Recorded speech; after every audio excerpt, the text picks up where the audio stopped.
Revisit a time where monsters and gods were real through worship and war. Welcome to ancient Greece. You'll march your troops, build civilizations, and invoke the gods' fury to achieve your objectives before your enemies. Make your vision of Hellenic civilization be the one to be remembered for all times. This is Hellenica, Story of Greece.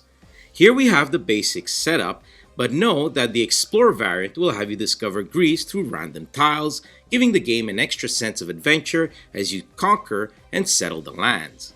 But unlike most war games, the goal of Hellenica is to be the first to complete 3 objectives. 3 are public objectives that one or many can achieve, but for hidden objectives, that will bring us to the first phase of the round called the Ethos phase. Deal 5 cards to each player, and they can choose to keep 2 objective cards or return them all. To do so, they must pay favor equal to the number of rounds they are in. They then may choose at the next Ethos phase.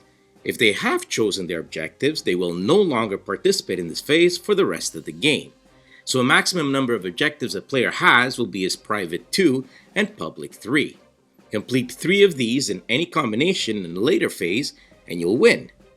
Keep in mind your favorite tokens, for in the second phase, Favorite of the Gods, the player with the most will be the God's champion and become first player this round. He'll take the marker and decide to place it in front of him on the Zeus side, making the game proceed clockwise after his turn, or counterclockwise should he have chosen the Hera side. Now comes the time to go forth and complete your objectives in the action phase. On your turn, you'll remove 1 cube from your player board and carry out its actions, which include worship, research and advancement, train your unit, build a city upgrade, or supply an area for commerce or movement. And lastly, you can also pass. The build action will have you place city upgrades of your choice, which will be available the next round. You'll build the city upgrades on available settlements on a city you control. You may build military garrisons to later train your troops, giving you the appropriate unit, or a city wall for defensive bonuses in combat. Markets will generate 1 commerce in a city or supply a space with movement for your troops there. Temples to worship the gods and gain favor tokens per unexhausted temple in a city, or to invoke a higher level divine favor. Or academies, which will provide philosophers per unexhausted academies in a city, which in turn will provide advancements for the research action. This includes training elite troops, gaining commerce, settle mined areas, gain extra cubes for later rounds, or allow you to build a wonder of the world, which will act as a wild building of any within that area. First advancements cost 1 philosopher, while tier 2 advancements cost 3. When taking the research action, you may also spend 3 commerce to gain 1 philosopher. Commerce is important not only for gaining philosophers, but to gain extra actions as well. As an action, you may spend 3 commerce to take an action, regardless if you have cubes left there or not. When out of cubes or commerce, you must pass. This will remove all your cubes on your player board and take you out of the round.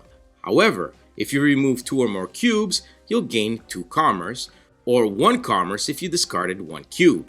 So sometimes patience can be rewarding. When all players pass, we move to the upkeep phase, but first, let's discuss moving and combat. What is ancient Greece without war? Units have different mobility and supply actions must have been taken to move them. Hoplites are stronger in battle, but slower to move and may move at 1. Cavalry are weaker in battle, but may move up to 2 if supply is taken twice in a round. Heroes as well can move up to 2, and lastly, triremes may move any number of spaces, and may transport 2 units each and act as a bridge between landmasses. When units enter an area with opposing units, a combat is initiated.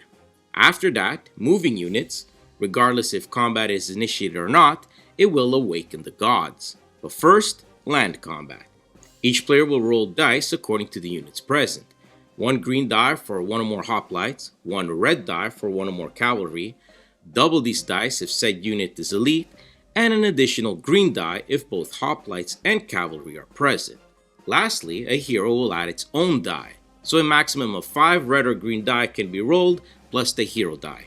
Players roll their dice, and the hero will add or subtract the 1 die that rolled highest. All other dice are not counted. The player with the highest number chooses to destroy an opposing unit, and ties will have both players lose a unit. Then the combat resumes unless a player withdrew their forces. Sea battles work the same way, but using the blue Trymere dice. After moving in battle, the gods awaken. Flip over the event card and move the cube on the Chaos tracker down in number as listed here. When it reaches here, you'll flip another event card, and now players will secretly bid for that event card using their favor. The player to have bid the most discards them and takes the event card doing its effect. Lastly, the upkeep phase. Mythical creatures on the board apply their effects. Conquered cities become the ownership of the player who conquered them, and we check for victory conditions, which is to complete 3 objectives. Ties are broken by this list here, feel free to pause the video.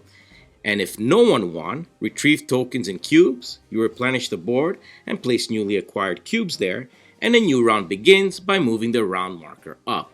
Complete 3 objectives, and you win. So we tried to jam-pack as much cohesive info in this review, and I'll probably go over our 5-minute standard, but that's because we think it's worth it. Not only because the game is great, but for you viewers to know if this game is for you. And I don't see why it wouldn't be. The main thing I love about this game is how it will give you a sense of having played an epic 6-hour game in half or a third of that time. Tactics are rife, not only from what to build in a limited tile, but even on the sequencing of actions you do on your turn. This will also depend on how other players behave on their turn, so you'll be invested in the game at all times. You can't afford to have a mantra and do things by rote, because if you're not versatile, you'll lose. Either through not defending in combat, or allowing a player to get away with the win. So yes, there is a lot of policing going on in the game, and you might have to tell other players closest to another you think that might win to go and make sure he doesn't. And though the game can accommodate up to 7 players, which can get pretty chaotic fast, the sweet spot for this one is 4 to 5 players. Replay value is through the roof with the different objectives, and especially with the Explore variant where you have to deal with the land you uncover. Luck is kept to a minimum with the dice system, and I love it. Though it is a little crazier at sea as the die is from 1 to 6. That's storms for you. There is a slight learning curve, but it's not too steep. If you like the sense of epic games in a short time, Hellenica is for you. Know that policing not correctly, however, will result in a short game as the game quickly bottlenecks into a winner, and amazingly, most players are usually at the threshold of victory at the same time for some good balancing. It's a great game that's staying in our collection and scores a well-deserved 8.5 out of 10.